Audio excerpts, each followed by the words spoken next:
Story 1. That it has to be caused by a particular event such as the death of a loved one, divorce, or unemployment. No, sometimes you can be depressed because your brain chemistry is just out of whack. Story 2.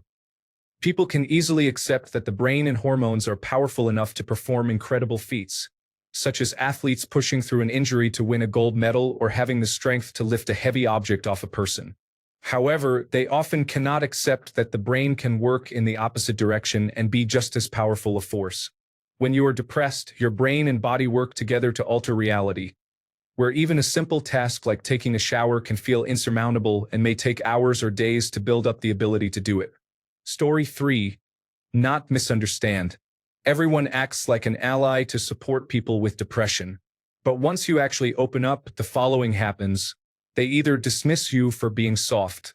They try to support but do not understand and end up saying things that hurt you, like, you should just forgive her, or lift weights. The most dangerous are those who listen and then use it against you later. The last part happened with my ex-wife, who made my life toxic by using my depression and childhood trauma against me to control me. Story 4.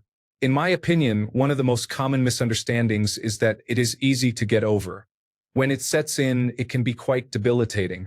I dealt with it with my older sister. She was a completely different person. If it were as simple as a hug or an encouraging word to help someone shake it off, it would be fantastic. Sadly, it is not that simple. Story 5. Depression affects two main areas. It impairs your executive function and causes sadness. Executive function is the ability to act on your intentions.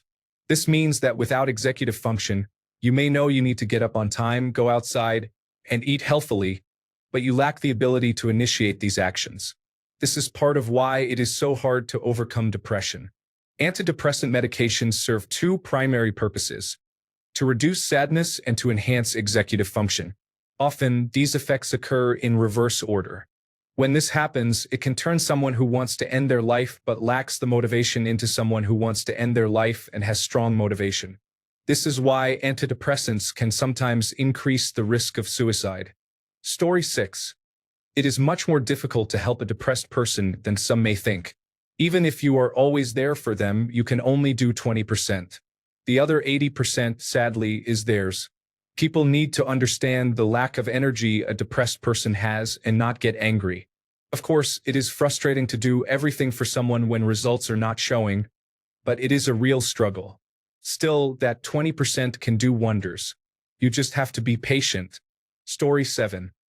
When you tell me how good I have it and that I should be the happiest person on earth, you make it worse.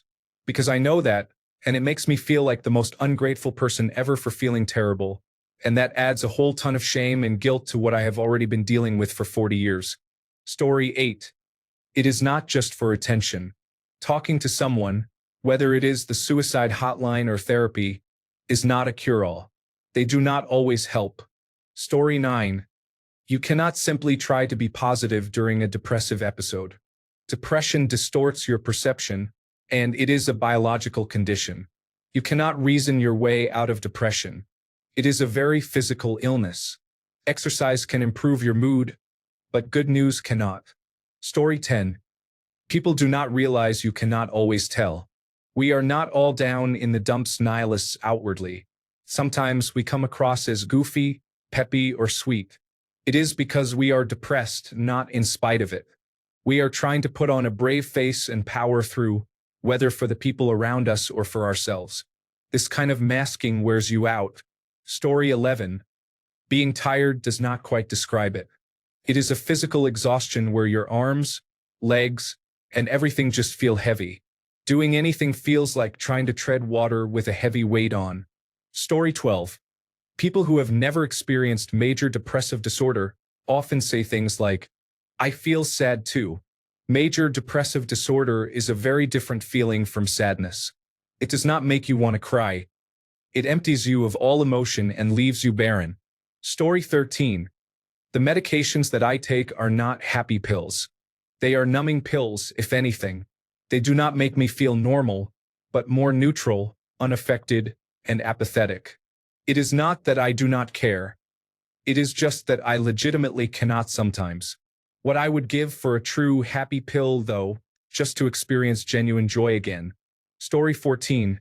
Here is a strange observation. Even people who have experienced depression often do not fully understand it. As someone who has recovered from a depressive episode, I genuinely cannot remember how it felt. I often look back on that period with nostalgia because I recall many enjoyable moments. I had a girlfriend, went on a fun holiday, and watched several great movies. I remember it as an enjoyable time. However, during that period, I attempted suicide because I was deeply depressed and unable to derive pleasure from those activities. My memory of the events I experienced and my memory of the actual feelings during those events are completely disconnected because, rationally, they do not align at all. Story 15. How all-encompassing it is, coloring every single experience you go through daily. How you can mask the way you feel to such a degree that no one would ever know you are constantly battling a hidden demon you cannot seem to shake. You can function on a level most people never could, handle any situation calmly and organized, and resolve high-risk situations with ease because you do not fear consequences. Story 16. I once had someone tell me that depression was not real because they had never experienced it. I stopped talking to them that day. Story 17. Your life does not have to be bad for you to have it.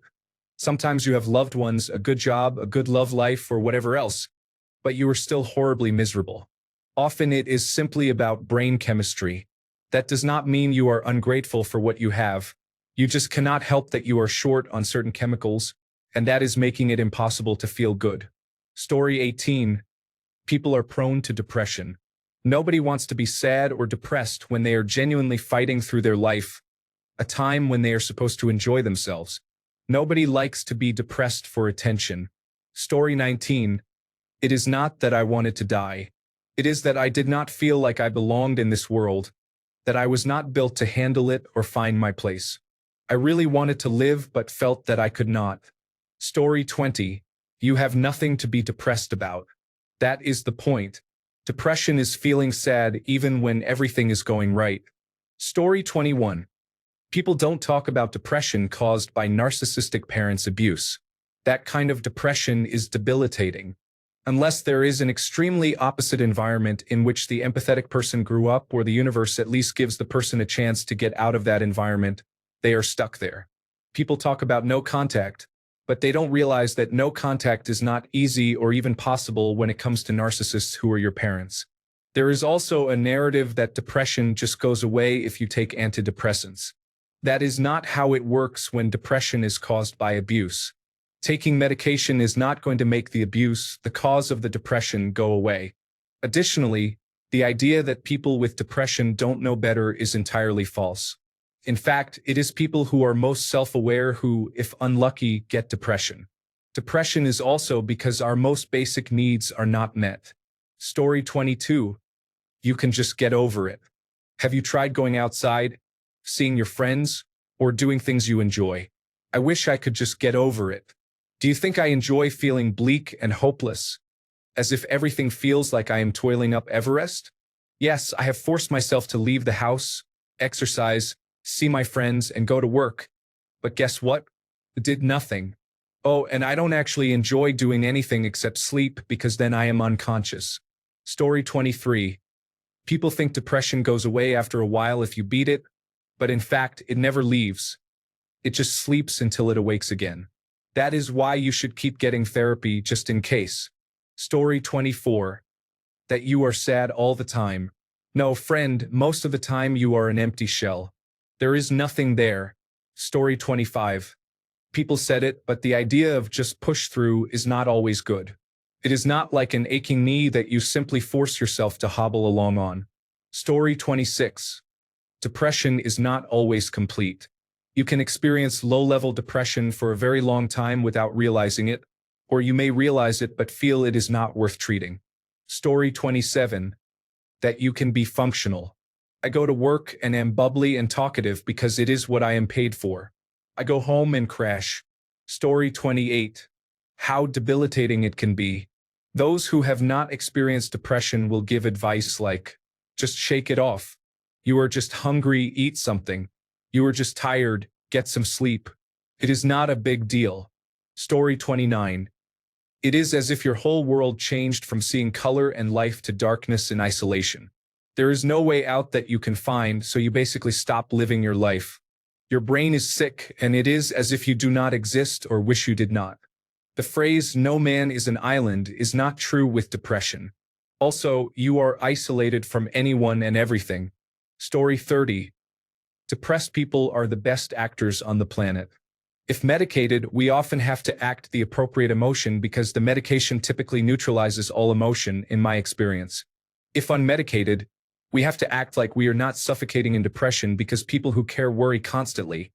And people who do not understand say insensitive things like, "Why are you always quiet, sad, withdrawn, or irritable?" So we act because it is easier. Story 31. It feels like getting lost. It does not matter if there is a reason for it or not. When you are stuck in depression, it feels never-ending, and there is no magic switch to make it go away. Story 32. A common misunderstanding about depression is that it can be easily overcome by simply thinking positively or cheering up. Story 33. People think you should just get over it.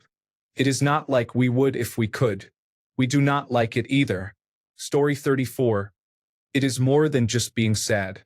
You cannot simply snap out of it. You are not depressed if you are sad for one day. Story 35. Maybe not misunderstood, but a lesser-known consideration. Depression and response to antidepressants can be highly genetically linked. Talk to your immediate family members. Find out if they have ever tried an antidepressant. What helped and what did not.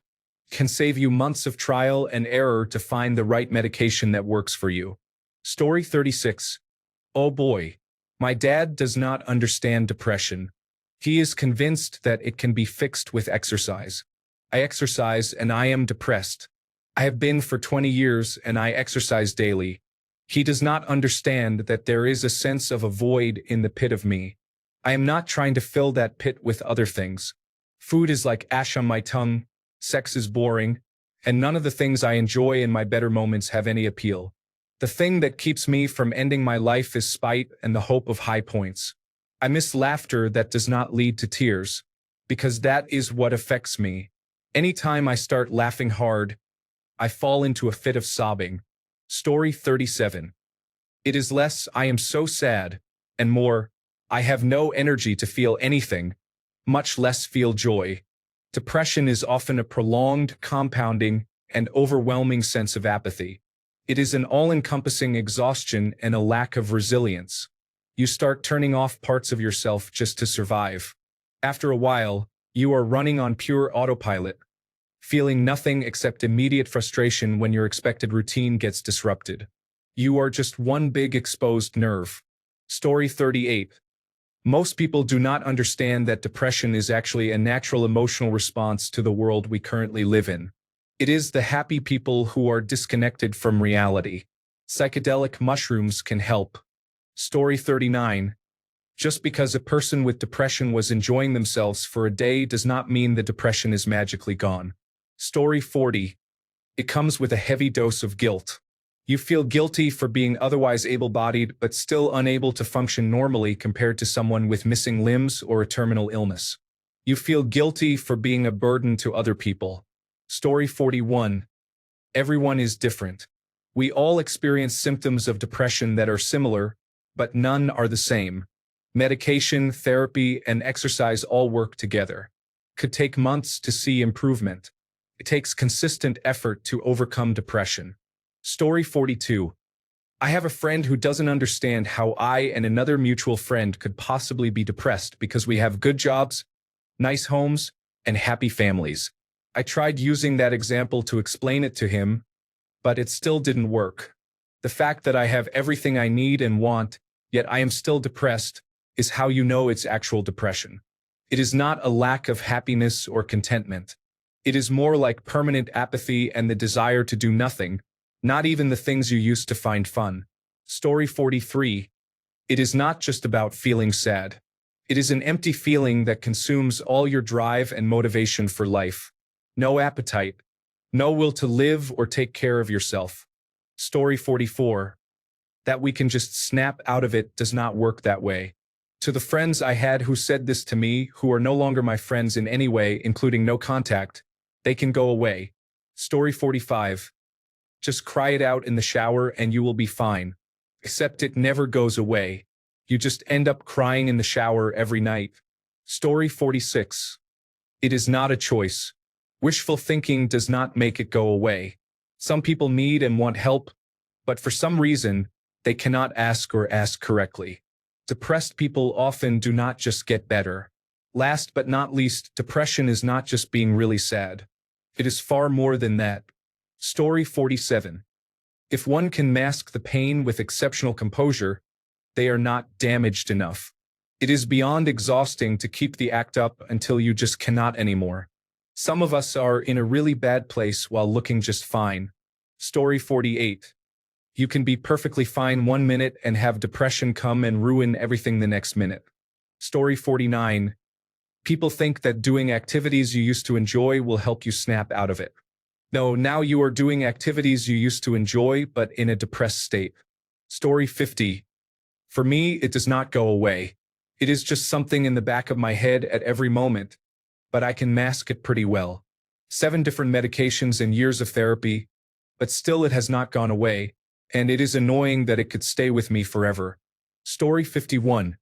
Why are you depressed? I hear it all the time. Sadness has a reason. Mourning has a reason. Depression needs no reason. In fact, it is a hallmark of depression that there is no reason. So why does everyone ask such a thoughtless question? Even psychologists. Story 52. People with sadness can shake it off. You cannot shake off depression. It is like the difference between a slight headache and a migraine. Only those who have experienced both truly understand what it is like. Story 53. The guilt is immense and overwhelming. You are already depressed and now you feel guilty about it as well. Story 54. It is like being very sad or being in a bad mood. It is a mental illness that affects how you understand your entire world. It often feels like you have a special insight into life and humanity, one that others lack. This ability allows you to see how dark the heart of people really is and how life is worse than unfair, so there is very little point to anything. Story 55. It always looks like sadness. Hell no, millions of depressed people have the loudest laughter.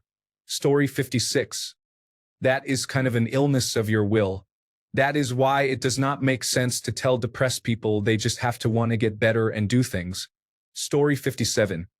It is a crafty beast that can sneak up on you at any time and wreak havoc on your life, especially when you think you are doing well and neglect the treatments that got you there. There really is no cure in my opinion. Story 58.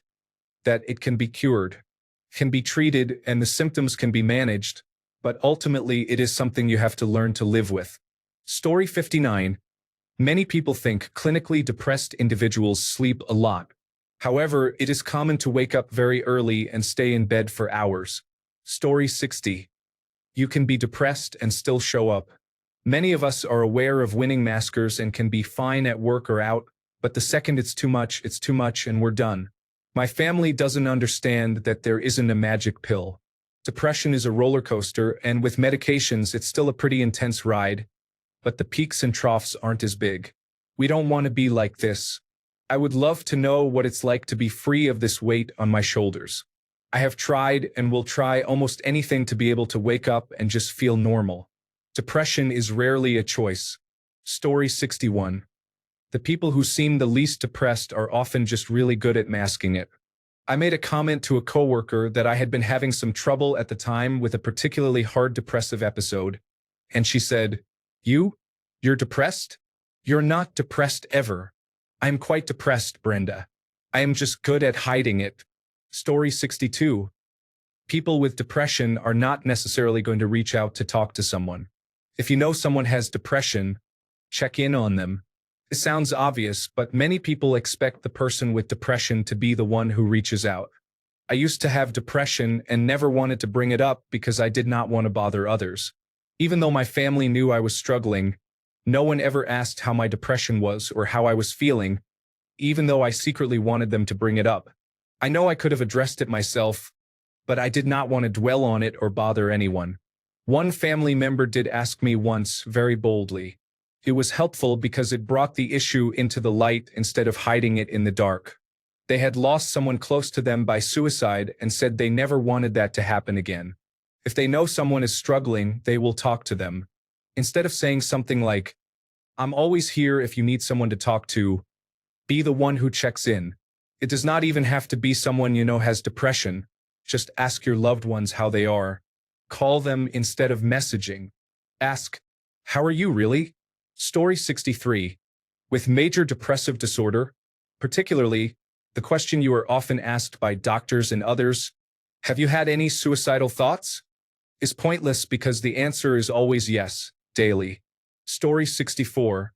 You do not have to be sad all the time. Often it comes in short spurts and you feel miserable for a few hours, days, or weeks, but then you can reset and be hopeful again. Most people assume that if you are still out and about, you are not depressed anymore, but that is not always true. Story 65. 1. It is not a choice. You cannot be talked out of it or told to cheer up, nor can you be cheered up no matter what happens or how good it gets. Christmas morning just seems like a cruel counterpoint to the sadness. It is much worse than you could ever imagine. 10% of people who have it kill themselves. I know 2 of them. Cancer patients are not anywhere near that. It is worse than burning in hell. It is easily curable with selective serotonin reuptake inhibitors. Story 66. I'm pretty sure a lot of people still think it's sadness. It is not sadness. Please watch the movie Inside Out. Story 67. It is not just sadness as many people seem to think. Apathy is a significant part of it. At the depths of depression, I longed for sadness, for tears, for any feeling really. But I was so numb from walling off my emotions that I could not feel any of them. I could not care anymore. It was truly horrifying. I do not wish that feeling on my worst enemy. It is like sitting in the dark when you know there is sunlight just outside the door, but you cannot reach it, even though you know it is there because you have felt that sunlight before. Truly feels like you are cursed. Story 68. That it has anything to do with reality, or that you should not be depressed if you are not at rock bottom. You can have everything and still be depressed. You do not need a reason, you are human. That is reason enough. And that all it takes to feel better is positive thinking. Story 69. You do not have to stay in bed all day and cry into your pillow. Every person knows at least one individual with depression in their environment, whether they are aware of it or not. Story 70. Just ask for help. Many people with depression ask for help, but it often is not available. The medical system is frequently overloaded and may not assist unless you are in immediate danger or crisis. Even then, help can be withheld due to personal biases. Additionally, if you live in a country that requires insurance and do not have it, access to care is limited. Therapy is expensive and often not covered by insurance. Workplaces usually do not accommodate depression as a health issue. Not everyone has a strong support system, and many who believe they do find that people suddenly disappear when they seek support for depression rather than a different illness. Housing support and food security are generally not available. People often ask for help. It is frustrating when mentally healthy people say, "I wish they would have said something." They probably did. Telling someone is not enough. People need holistic support. Story 71. That last part happened to me a lot. It was almost everyone around me. Coworkers, former partner, and family. Story 72. 2 things. How energy draining it is, you are always tired, and how you cannot just think happy thoughts. The best way to describe it is that no matter how life gets, most people can imagine or see life getting better. A depressed person cannot. We only see life getting worse and worse. There is no light at the end of the tunnel because the tunnel does not end. Story 73. Sometimes it is not so much sadness as it is numbness or nothingness. I am chronically depressed, but I am not really a sad person. I am just kind of empty, and my emotions are quite surface level. Story 74. It's not like feeling sad. It's more like a pointlessness to everyday activities, and it's exhausting to just go through the motions. Story 75. Depression can be shown as anger, sadness, or happiness. Many people with depression who know they have it try to look normal, at least the ones I know. Story 76. Many people experience depression without showing it outwardly. They pretend to be happy, smiling, or even laughing, while secretly thinking about how they want to die. For various reasons, they have learned to hide their true feelings. Story 77. I would say a lot of people do not recognize depression, but many also seem to think it is just in your head, not realizing it can make you physically ill at times as well. Story 78. You can still have good days, but that does not mean it is gone away. I always feel guilty for feeling okay for a while because I think people will assume I am just faking it. Story 79. Depression is not the same as being sad about something. People often use the word incorrectly, saying, "My dog died. I'm so depressed." Or, "I lost my job. I'm so depressed."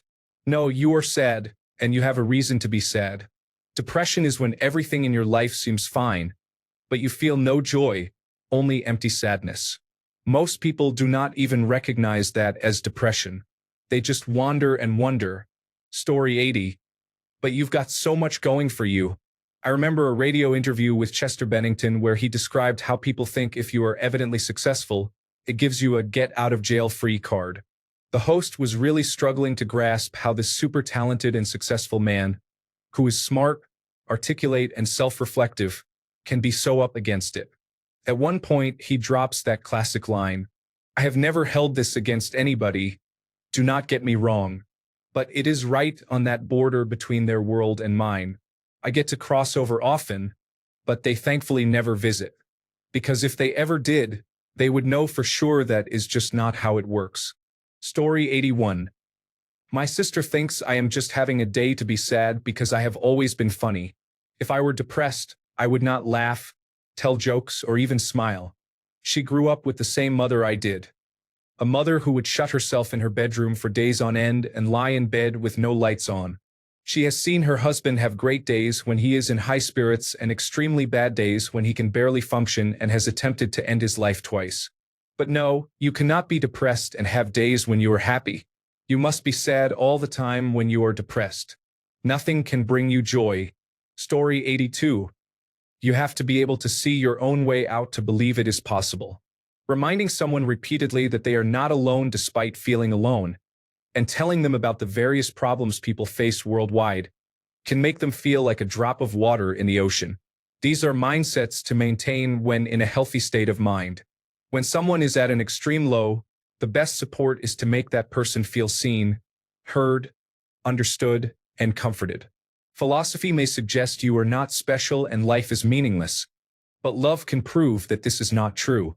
The only way someone who feels truly alone can understand this is to feel it, not just hear it. Story 83. There is no way to snap out of it or just force ourselves to be happy. There are days when just getting dressed and feeding myself is considered a win. Story 84. Sometimes you may know you are depressed but cannot treat yourself because you are exhausted. This is why sometimes a doctor cannot treat themselves. Story 85. They think it is the same as being sad.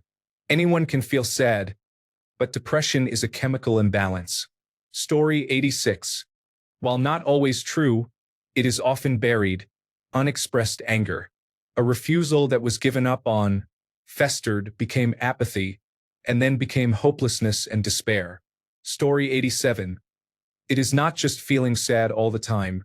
Sometimes it can appear as lacking motivation or not enjoying things. Story 88. Some people think that it is just chronic sadness. Depression is not sadness. It is more an emptiness with a lack of motivation to do anything. Story 89. Most Reddit users do not understand that you cannot self-diagnose. It is a physical ailment and not temporary sadness because your girlfriend left you. Story 90. That medication does not work for everyone. How debilitating it can be. How it affects memory and your concept of time. For example, I will be lying around and think of an old friend. I will think, I should call them. Then I realize we have not talked in 8 years, their children are grown, and so on. I wish I could stop time so I can pause it in order to sleep as much as I want. Story 91. You can look perfectly fine and still be depressed. Many individuals experiencing depression have learned how to successfully mask their condition from the outside world. Story 92. Depression is a natural state of brain reconfiguration. You remain in it because you have avoided addressing the causes that brought it on initially. Story 93. That just because it is not a physical injury or something you can see on a screen does not make it less real. People act like the brain is not an organ that can get sick. Story 94. It is not just sadness. All positive emotions are muted so that positive happenings cannot be celebrated. Everything good turns to shades of gray. Story 95. When your friend is depressed, taking them out drinking is not a solution. Alcohol is a depressant. Find the simple things they enjoy generally and do those instead. Play video games with them, go on a walk in the park, or do volunteer work. Do not invite your severely depressed friend out to drink. Story 96. It is not just sadness. It can manifest as apathy or nihilism that is inconsistent with the person's typical personality. Story 97. I'm going to go the opposite direction and say that people with depression often cannot imagine anything helping them feel better. But talking does help a lot of the time. I often hear, talking about it won't change anything about the situation. But that assumes depression is a reaction to external circumstances and that changing those circumstances would change how they feel. That is usually not the case. Emotions, or lack thereof, work by their own rules and need to be dealt with on their terms. Thoughts and feelings need to be expressed, or else they will get stuck in your head. They will either force themselves out when they get the opportunity, usually when you do not want them to, or just stay there, weighing you down and affecting your brain chemistry until you let them out, even if it takes years. I think we all know someone who has been putting off some of their feelings for a while, decades maybe, and see how it affects them. The only way to get rid of it is to let it out. Talking or journaling is a good way to alleviate those feelings and lessen the weight on yourself. It never feels worthwhile or like it will work, but that is how depression works. Even if there was a direct cure for it, depression would still tell you it is not worth trying. It is not a good judge of things and frequently lies, so try not to trust it. Sometimes you have to do things to take care of yourself even if you do not believe it will work. Going through the motions usually works just as well, whether you believe it or not. It is a fake it until you make it sort of thing. I talk to people every day who come in feeling like they want to die and then leave an hour later feeling lighter in a way that sometimes surprises us both. Not to say they do not still feel bad overall. Almost no one ever leaves not feeling depressed anymore, but still better. It is like getting a good breath of air while managing the ball and chain weighing you down in the water. Sometimes you have to do things even if they feel stupid. Just a little bit of relief like that can make such a difference. I will also answer by saying that people often think their emotions are a more meaningful reflection of the world than they are. I think when people feel big things, they assume it must be caused by big things, but often it can come from something very small. Obviously, your emotions are important and are usually related to the world around you, but it is not a one-to-one connection and they can very easily be influenced by mundane things. The classic example is, do not trust your thoughts after 9 p.m., because when you are lying in bed late at night, you start feeling like your entire life is meaningless, everything is awful, and nothing will ever get better. Then you go to sleep and feel better in the morning. Everything is not necessarily as overwhelmingly bad as it feels in the moment. You just need to go to bed.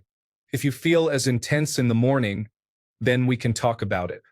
Otherwise, the seeds of whatever you were feeling will probably be a little less overpowering and more manageable when you are not exhausted and straining your eyes in the dark. It is almost incredible how much a small thing like staying up late can put you into a death spiral like that and how different it can feel after changing one little thing. The same goes with hunger, personal hygiene, not getting any sunlight or fresh air, and not interacting with anyone. That is one of the ways depression perpetuates itself. Other people can get away with missing a shower or a meal without then feeling like they want to die. But we just do not have the same luxury.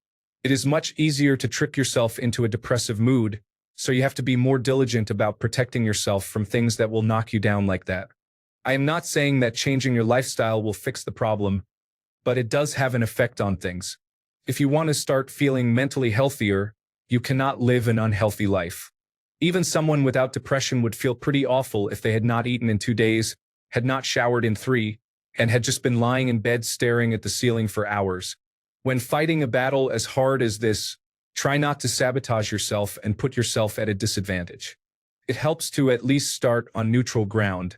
Easier said than done, I know, and not always possible to a certain extent, but unavoidably important and worth investing in. You have to start somewhere.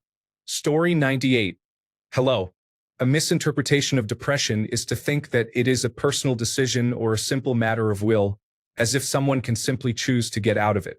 Another very common misconception is to believe that depression is always synonymous with inactivity. Actually, it is not like that. Sometimes being too active or constantly busy can also be a sign of depression when it is just a way of coping with it. I spent the day distracted and fatigued, but at night I felt an urgent need to catch up on all my pending tasks, with peaks of activity and even perfectionism. I thought I was getting better, but the next day it was the same. Story 99. That it is not that bad or that it cannot be a serious mental health disorder. People literally kill themselves. Story 100. The oh my God, just do yoga, meditation, etc. People. First of all, I have either done or do those things, and they are not a fix, or I need to muster the energy to even get out of bed to do them. Thanks for thinking you know more than me, though, Sarah. Story 101. That it is not always accompanied by a feeling that the depressed person would recognize as sadness. They might feel bitter, angry, lacking in energy, or numb. They might not feel sad. My experience is that I did not feel sad, exactly. Sometimes, if asked, I would even have said I was still able to experience happiness at times. I just did not want to do anything, could not see the point in doing anything, and could not imagine anything changing in the future. I could not really imagine the future at all. I felt stuck. Story 102. People can experience depression in different ways. For me, depression does not make me sad. I am just tired, so tired. All the color seems washed out of the world, and my ability to feel anything just kind of slips away. Other people may experience it very differently, and it is all still depression. Story 103. Even if you put all your resources into doctors or therapists, many of them are not effective. It took me literally 10 years to find a good healer. Story 104. I am not choosing to be negative. That is how my brain has learned to most accurately predict the outcome of a situation because pessimism is more closely correlated with a stronger grasp on reality. Story 105. Imagine your parking brake in your vehicle is jammed, but you have places you need to go and things you need to do. If you push the accelerator hard enough, you will get where you are going, but it will take a tremendous amount of energy and cause quite a bit of damage in the process. This is how I view trying to get through everyday life with depression. Story 106. People think that depression is a state of sadness.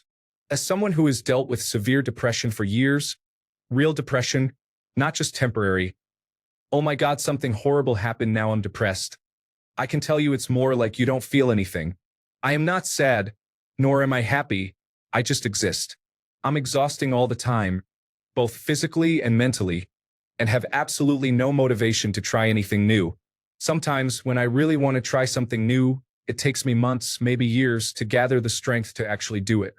It took me until age 30 to seek higher education, something I first wanted to do at 19 after I was done with my service. That's 11 years of sitting and thinking about doing something instead of just doing it.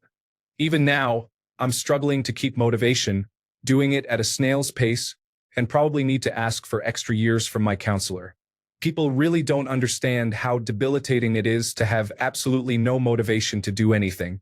Everything needs to be manually forced, even the fun things you do in your free time. I know I will have fun temporarily if I engage in my hobbies, but I have absolutely no strength to engage in them. Sorry about the wall of text. Summary. Depression isn't sadness. It's a lack of emotion and, more importantly, motivation. Story 107. When you live with it for a long time, you become skilled at masking to keep functioning. When treatment has a breakthrough, you forget how to stop masking, which perpetuates the cycle because you do not realize you are about to crash until it is too late. Story 108. In adolescence, depression can look like an attitude problem. Please do not punish those suffering children. Story 109. Depression does not always mean sadness and weeping. It can look like nothing sounds fun, and it has been that way for months. You may be getting things done, but nothing feels important or interesting, just meaningless. There seems to be no point in doing hobbies, and seeing friends feels like a hassle. You feel like a ghost in your own life, or it can feel like every little thing irritates you all the time. Not just people. Your microwave seems frustrating. The garage door is a nuisance. Shoelaces are bothersome. Stoplights are annoying. And logging into the work computer is a challenge. It feels as if everything is purposely made to be as frustrating as possible. Or it can be extreme tiredness, where basic tasks like grooming and tidying the house feel like climbing mountains or running marathons. You have to work up to do it. But by then, there is more work to do, which becomes overwhelming. Story 110. It affects every facet of your life, not just your mental health. Your physical health, social life, work, and finances are all affected just as much. You eat less, are less active, sleep worse, go out with friends less, visit doctors less, become less productive, and have a higher chance of losing your job. Story 111. Depression and sadness are not the same. I absolutely hate it when people say that they are depressed because something did not go their way. No, you are just sad. Depression is a whole different condition. Story 112. You are the one responsible for it, and you are the only one who can fix it. Exercise, sleep well, eat well, and you have already solved 90% of the issue. Blaming wrong brain chemistry and external factors will get you nowhere. It is that simple, even though it is really not easy to do or accept. Story 113. Life seems stuck. No amount of vacation or other activities helps. Exercise does make one feel better if it can be done. Story 114. Some of the most outwardly happy people you know can be deeply depressed inside. Many people with depression become the funny one or a clown to help others laugh and smile. If they cannot do it for themselves, they can at least do it for other people. Robin Williams is a great example of this. Story 115. Sometimes it takes a few years to a decade to go away. Sometimes it never goes away. If you love and want to support someone with depression, you need to understand that it is a marathon, not a race, and they will need your support for a long time.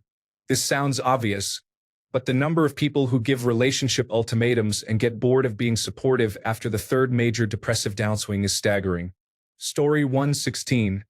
It is not just being sad. It is feeling hopeless, lost, disconnected, numb a lot of the time, unworthy, and useless. Can come in waves where you feel hopeless for a few weeks, then feel better again, and then not. Also, when someone says they are depressed or have depression, do not respond with "get over yourself." It is all in your head. You are doing this to yourself. Because that is not an appropriate response and may make things much worse for the person. Story 117. Anger or irritability can be a symptom of depression. Avoid listening to people who say, "Just look on the bright side." Story 118. You can be cheerful and still depressed. I choose not to share my problems with others, and people cannot imagine that I could be depressed because I am perky. However, they do not know that it is physically and mentally exhausting, and every human interaction makes me want to go to bed for the rest of the day. Story 119. Sometimes it is a secondary ailment caused by their attention deficit hyperactivity disorder, usually inattentive or combined type, not being diagnosed or treated. If that is the case, once attention deficit hyperactivity disorder is successfully treated, depression can go away. Story 120. It's not just feeling sad. It's not simply being unable to find a moment of joy. Your brain is literally not processing things the way it is supposed to. Story 121. People think there is a reason you are depressed, so just fix whatever the problem is. That is not how it works. My life is fine, but my depression is deep and overtakes the fine parts of my life. There is nothing I can fix and nothing I can do about it. I just get through each day. Story 122. I think we have trouble separating personality from depression. We need to think of depression as an alternate reality. It is like a computer virus in the brain pushing conspiracy theories that you have no worth, no one likes you, you are weird, you should stop trying, and so on. Your personality is the person you were before those irrational thoughts started weighing you down. It hides, but it can come back. Story 123. You can do all the right things and still be depressed. Someone can also seem perfectly fine on the surface and still be deeply depressed. Story 124. That it does not always mean crying and feeling down. It manifests as anger and frustration in some of us, causing explosive outbursts instead of tears. Story 125. The phrase, "Hey, if you ever want to talk, just let me know," is the most useless thing you can say to a depressed person. When you are depressed, you do not want to bother anyone. Story 126. You cannot just push through it without help. You cannot do that any more than you can walk off a broken leg. Story 127. I'm not sure if this has been said yet, but sometimes you do not know when someone else is depressed. You always hear about signs to look for that may not be there. Some people are really good at masking, and I can be one of them. Story 128. I think people who have not been depressed really do not understand the sheer weight of carrying it around. Constant fatigue, hobbies are not enjoyable anymore, your limbs feel heavy, and your brain feels like mud. It is a kind of exhaustion that weighs on your bones. It makes it a little hard to just start exercising. Story 129. It is like trying to function underwater or behind a block of ice. Medication does not really work. When people with depression stop complaining or reaching out or go silent, sometimes they take their own lives. Story 130. That you are doing it for attention. I have had a long history of depression, and it has definitely lessened as I have finally achieved some of my goals of living more autonomously and being more independent. However, people will think I am doing it to get attention. I will try to tone it down, become more depressed when doing so, and they will think even more that I am depressed for attention. Story 131. I have had many people in my life think that my suffering from depression meant I was just really sad. Story 132. You can be debilitatingly depressed and not necessarily feel even a little sad. You might be giggling along with whatever video you are watching, or grinning as you play your video games, but eventually you will notice that you have not gotten out of bed in a week. You might notice you have not been showering. You might feel your heart drop every time your mother calls, despite enjoying talking to her. Depression is a nefarious, stealthy condition. Saying this out loud reminds me that I really need to get back to treatment. Story 133. Some people do not even acknowledge it is real. They think it is a state of mind or something that can be cured with some pineapple. Story 134. A lot of the time depression is not an aggressive thought of killing or harming yourself. It is the passive thought of being alive. Story 135. I told this story before, so I will repeat it here. Too long. Didn't read. I spent many months caring for my terminally ill wife around the clock as she deteriorated until she died. For months afterward, I just did not care about anything anymore. All my non-work time was spent sitting in a chair at home. Work suffered, and I was put on a performance improvement plan, rightfully so. Although I was not looking to end my life, I would not have minded at all if I was dead. That was my mindset. One day, I had a panic attack at work. I went to the emergency room where a wonderful doctor took my history and explained to me that prolonged periods of stress can change brain chemistry and diagnosed me with depression. Suddenly, it all made sense. He prescribed antidepressants, and a few weeks later, I was back to my old self. That was more than 20 years ago, and my life has been great since then. What I did not know or realize about depression was the part about changed brain chemistry. Once he explained that to me, I realized I was not really myself and that I could get better. Story 136. Some people, like myself, have lived with depression their entire lives from the time they were toddlers. These people never had the ability to develop a sense of self, which most people take for granted, even those who develop depression as adults. It takes a lot to develop this later in life. With all that depression entails, this is the biggest thing it takes from you. Imagine trying to develop who you are while battling the heaviness and roadblocks of depression. It is hard not to see your depression as just who you are when that is all you have known. Thanks a bunch for sticking around till the end of the video. Remember to subscribe, and until next time, stay awesome and goodbye.